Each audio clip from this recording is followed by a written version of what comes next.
parler, il va devoir parler. Honorable Bacho, vous avez la parole. Honorable Président, merci pour la parole et la protection.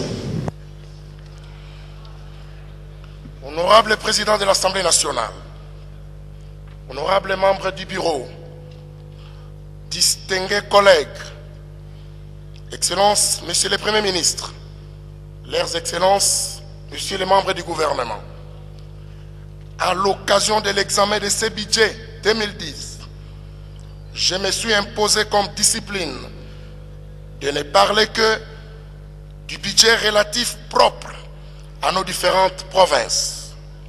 Car si le budget du gouvernement central fait souvent la crème des différentes interventions du haut de cette tribune, rare, cependant, Monsieur le Président et chers collègues, si mes statistiques sont bonnes, rares cependant, disais-je, sont les interventions sur les articulations entre les budgets du gouvernement central et les différentes rubriques réservées à nos provinces.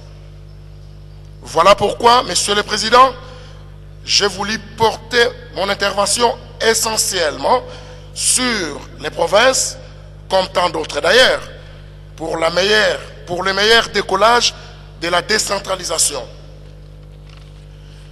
La Constitution de la République démocratique du Congo prévoit au bénéfice des provinces une retenue à la source de 40% des recettes à caractère national.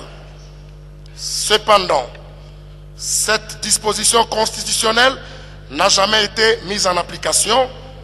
Le gouvernement central verse plutôt, et ce, de manière irrégulière, une allocation forfaitaire aux provinces qui ne leur permet pas de couvrir certaines dépenses jugées prioritaires.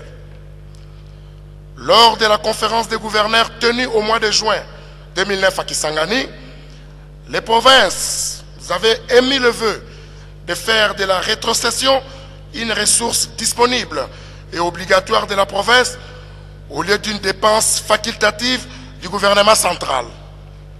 À cet effet, le principe d'un ordre permanent de nivellement au niveau de la Banque centrale a été retenu, mais jusqu'à ce jour, ce principe n'a jamais été mis en exécution.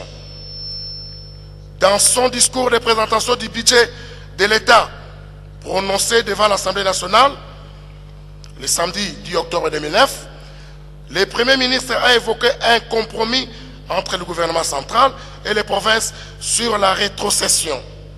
Selon ce compromis, l'allocation accordée aux provinces au titre de rétrocession est basée sur la capacité mobilisatrice des provinces et le poids démographique. D'après les informations en notre possession, ce compromis prévoit une retenue à la source de 40% sur les recettes des impôts en faveur des provinces. Cependant, le gouvernement central n'a jamais respecté ce compromis qui date depuis l'exercice budgétaire 2008. Le Premier ministre ne doit pas associer notre auguste Assemblée comme complice à ses propres manquements aux textes légaux et aux engagements délibérément. Il ne cesse d'évoquer chaque fois ce compromis lors de la présentation du budget. Mais une fois adopté, il se passe de son compromis avec les provinces. Si la politique de la rétrocession aux provinces doit se baser sur ces compromis, il faudra que celui-ci soit mis à la disposition de la commission ECOFIN de notre Assemblée pour que cette dernière en tienne compte dans la fixation des montants de fonds à transférer aux provinces au titre de rétrocession. J'ai quelques questions à l'attention de Monsieur le Premier ministre. Sur le plan des finances publiques, quelle est la disposition constitutionnelle ou légale qui autorise Monsieur le Premier ministre à gérer les crédits d'investissement des provinces en lieu et place de ces dernières? Qui est l'autorité budgétaire de ces budgets de province? À qui le gouvernement central rend compte des exécutions effectuées et qui en contrôle l'orthodoxie et l'évaluation tant physique que financière? comment et dans quelle forme le gouvernement central entend procéder à la reddition des comptes avec cette forme d'exécution du budget. Qu'est-ce que le Premier ministre entend par la capacité institutionnelle des provinces à laquelle il ne cesse de se référer pour confisquer l'exécution des crédits d'investissement des provinces?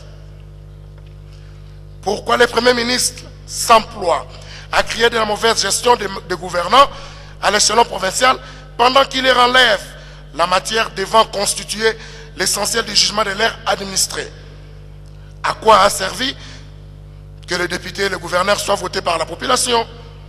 Est-ce pour leur décliner le nombre de voitures achetées ou la hauteur de leur émolument à la fin de leur mandat électif?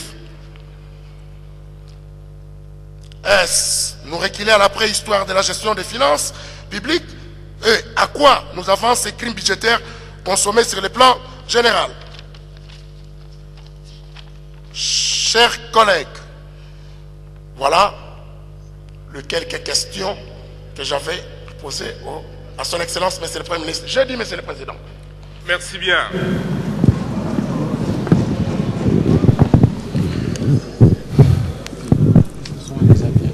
Le groupe de chrétiens démocrates vient de consommer 7 minutes et donc il lui en reste 43. Nous invitons